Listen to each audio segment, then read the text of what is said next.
finally happening. I'm finishing my first boat.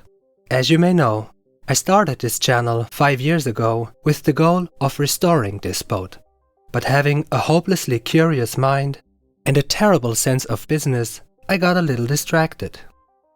And so, after a quick 4-year detour, I finally have the time, focus and motivation to finish my first boat. One positive side effect of this delay is that after working on several challenging projects on my other boats, I now have a lot more experience to draw on when it comes to finding the solutions needed to finally finish this boat. First, let's take a quick look at the boat. Overall, it's in pretty good shape. There's hardly any serious rust, either above or below the waterline.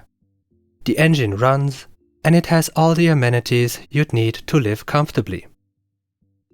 On the interior, almost everything has been completely redone, including the freshwater system and the electronics.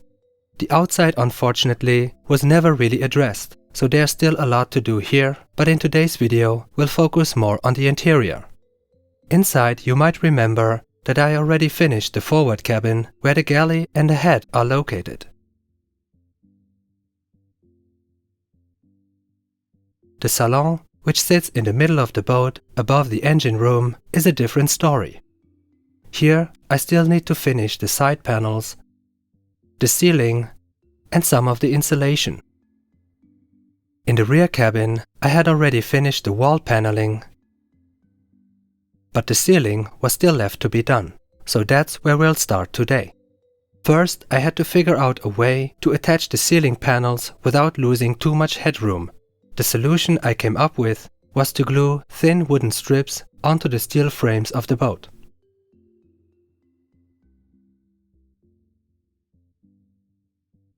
These are only 5 mm thick, but they provide a solid base to screw the plastic ceiling panels onto.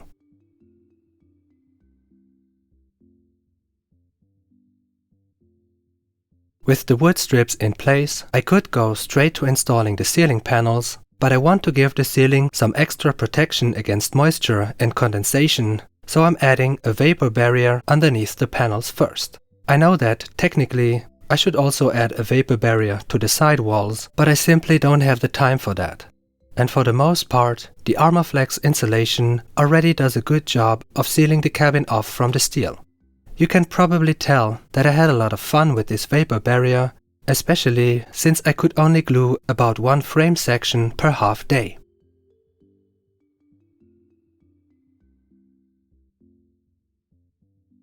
I taped the vapor barrier closed as best I can. Whether this actually makes sense or not, we'll find out over time. Now I can put the wall paneling back in place.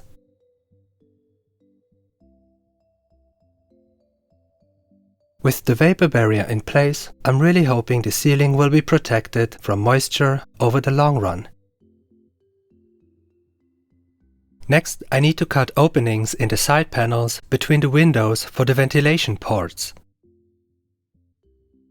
I clean and sand the grills a bit, just enough to keep the original patina.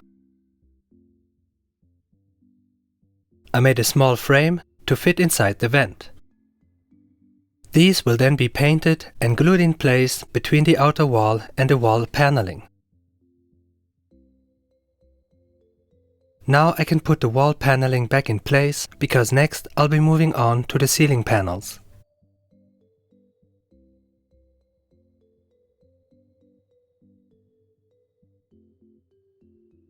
I start in the middle to make sure everything lines up straight along the length of the boat. I need to make a small cutout for the steering cables.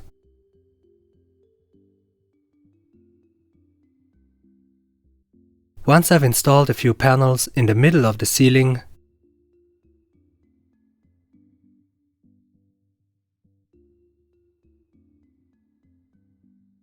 I'll add some border strips to the rear wall so the ends of the panels have something to rest on.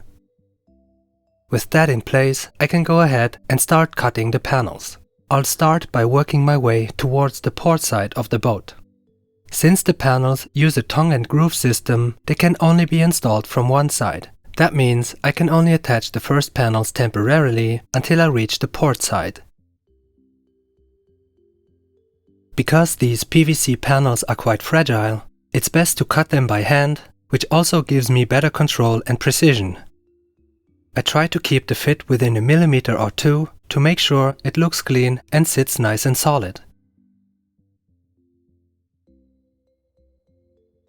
The panels along the wall are the most challenging since the boat narrows towards the stern.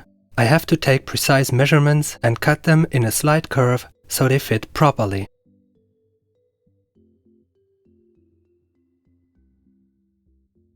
To screw the side panels in place and make sure they line up perfectly with the ones I had temporarily installed, I came up with a simple way to hold them in position while I remove the temporary panels. It's just one of many moments where I found an easy solution that would have been a real struggle for me back when I first started. You know, while I'm working on this boat, I sometimes ask myself why I'm doing this, why I keep putting myself through the pressure, the constant building, the endless challenges. And then I think back to how unhappy I was living on land and how strong that need for change and adventure really was. Because once I started, something shifted. I developed a deep appreciation for choice of materials and craftsmanship. That's why I'm glad to have Gentle Bands supporting this video. What I really like about their rings is the use of unconventional materials. The ring I got here is the Jurassic. It's a reflection of the same logic I used to navigate my life, choosing the experiment over the roadmap.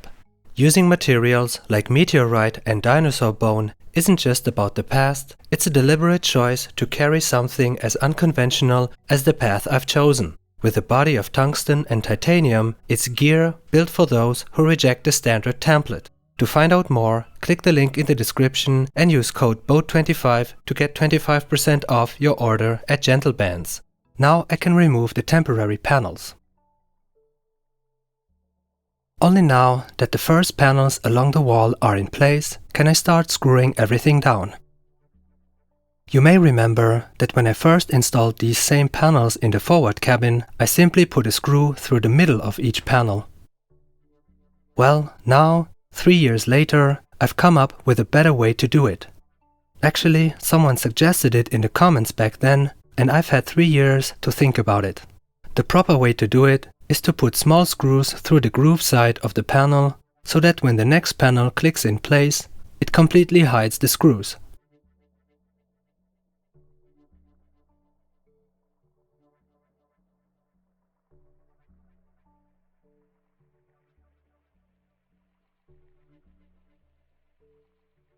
Right now, before moving across the middle of the ceiling, I need to cut out the small ventilation port.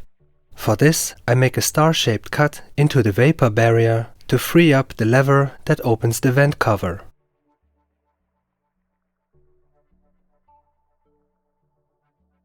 I then tape it back up to create a somewhat airtight seal. And with that, the vent is accessible again. Next, I mark the exact position of the vent so I can later drill the correct diameter to access the ventilation opening. Alright, from here on out, it's pretty much smooth sailing. I can just install the ceiling panels one by one and screw them down.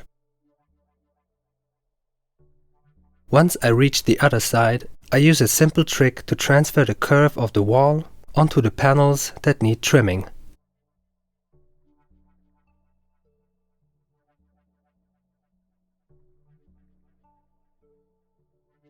And with that, the ceiling panels are finished. Next, I'm going to put together a simple LED lighting setup. After a bit of soldering, they're ready to be installed. I made some simple finishing strips to hide the LED lights from direct view.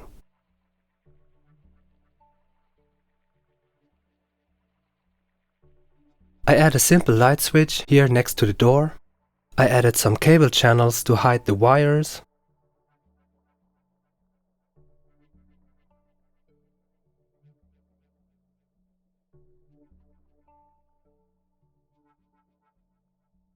And with that, we got a nice warm light in the rear cabin. I added a few more finishing strips to hide the remaining wires.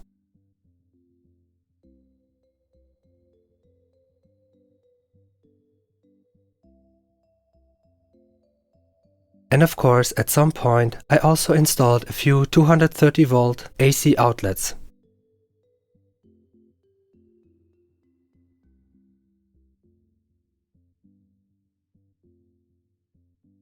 Now, let's take a look at the cabin so far. I'm really pleased with how clean and uniform it turned out.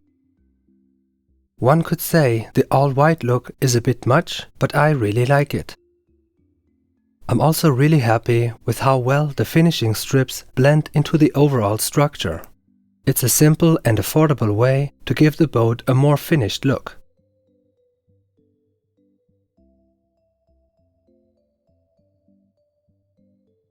Next, I'm going to install some shelves, but first I'll add a bit more of the missing wall paneling down here at the bottom. To start with the shelves, as always, I make a simple frame. The frame is then screwed in place, hanging freely. After adding a few support beams, I can install the shelves. I also add a small safety lip at the front, since we're on a boat, and with that, we now have some spacious shelves. Next, I'm going to build a simple bed frame. I use a router to round off the edges, which is an easy way to give everything a more finished, slightly higher end look.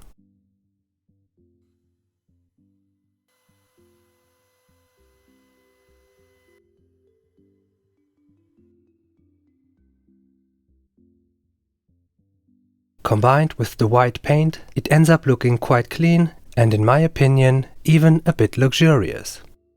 The bed frame is installed in a way to cover that large box, hiding the steering mechanism, which helps free up some floor space in the cabin.